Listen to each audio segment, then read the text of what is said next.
ନା କୁହନ୍ତୁ। ବିଷ୍ଣୁଚରଣ ପଟ୍ଟନାୟକ ଘର ଛତ୍ରପୁର। ଛତ୍ରପୁର। ହଁ କୋଉଟା ଛତ୍ରପୁର? ଛତ୍ରପୁର କୋଉ ଜିଲ୍ଲା? ଗଞ୍ଜାମ ଜିଲ୍ଲା। ସେଇଟା ମୁଁ କହିବି। ବଢ଼ିଆ ସାର୍ ଆପଣ। ହଉ କ'ଣ ଅନୁଭୂତି ଅଛି?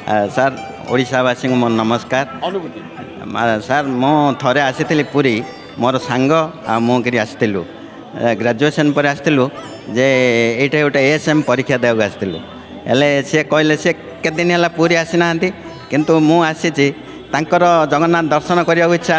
ହେଲେ ସିଏ କହିଲେ ଆସିବା ଚାଲ ଯିବା ଜଗନ୍ନାଥଙ୍କ ଦର୍ଶନ କରିବାକୁ। ସିଏ କହିଲେ ଆସ ଯିବା ବୋଲି, କିନ୍ତୁ ମୁଁ ମନା କଲି। ମନା କରିବାରୁ ହେଲେ ପରୀକ୍ଷା ସରିଲା, ଆମେ ମେଡ଼ିକିରି ପଳେଇଲୁ, ଜଗନ୍ନାଥଙ୍କୁ ଦର୍ଶନ ନ କରି ପଳେଇଲୁ। କିନ୍ତୁ ବାଟରେ ବହୁତ ହଇରାଣର ଅସୁବିଧା ହେଇଗଲା। ବାଟରେ ବନ୍ୟା ବାତ୍ୟା ସବୁ ଆସିଲା। ତାପରେ ଗାଡ଼ି ଫେଲ୍ ହେଇଗଲା। ଯେଉଁ ଗାଡ଼ିରେ ଗଲୁ ସେ ଆମେ ଛତ୍ରପୁର ଗଞ୍ଜାମ ଯିବା କଥା ଆମେ ବାଲେଶ୍ୱର ଆଡ଼େ ପଳେଇଲୁ। ଏମିତି ସବୁ ବିଭିନ୍ନ ଅସୁବିଧା, ଯାହା ଜଗନ୍ନାଥଙ୍କ କୃପାରୁ ଏସବୁ ନ ଆସିବାରୁ ଆମେ ଫଳ ଭୋଗିଲୁ। ତେଣୁ ଆମେ ଜଗନ୍ନାଥଙ୍କୁ ବେଶୀ ଧନ୍ୟବାଦ ଦେଉଛୁ। ଜଗନ୍ନାଥଙ୍କ କୃପାରୁ ଆମେ ପ୍ରତିବର୍ଷ ଆସୁଛୁ, ଦର୍ଶନ କରିକି ଯାଉଛୁ। ଆଉ ଜୟ ଜଗନ୍ନାଥ ଟିଭିକୁ ଆମେ ସବୁବେଳେ ଦେଖୁଛୁ। ଏତିକି।